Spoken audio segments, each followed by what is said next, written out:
السلام عليكم. للتوضيح ما حصل قبل ساعات من القرارات، يعني بحق ذاته اللي يشوفه اللي يقول ايه مبيت القوى الجويه، واحنا قلت الجمهور نفس الساعه ونفس الوقت قلت لهم هاي مؤامره ويردون الجمهور يفعل ما يفعل عمود في سبيل يوصلون هذه القوى الجويه مثل ما تقول يبعدون عن الدوري، يبعدون عن منصات التتويج. ترى ما صارت مثل ما صارت البعض، مثل ما صارت في ملعب كربلاء او غير ملعب كربلاء، صارت بوكسيات وصار فيها تهجم وصار فيها عشاير. الحمد لله شو ما صار اللي صار شغلات بسيطه وبحد ذاته يسموها سوء تفاهم. اليوم كل انسان ينضح ما بيه، وماكو انسان محسوم، ماكو انسان ما يخطئ، خاصه بوسط الرياضه، لان اخطاكم هواي انتم كاتحاد هم.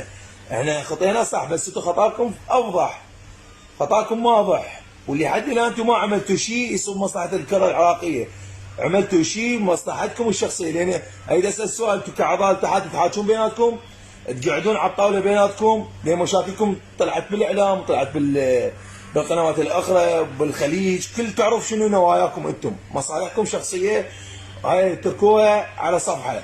ما تريد تضر نادي بحجم نادي القوى الجويه، اعرق نادي بالعراق، اللي صاحب 3 بطولات اسيويه، اللي يتمنى الناس تحلم تصعد شبه نهائي. انت اليوم تريد تسبب القرار وتركب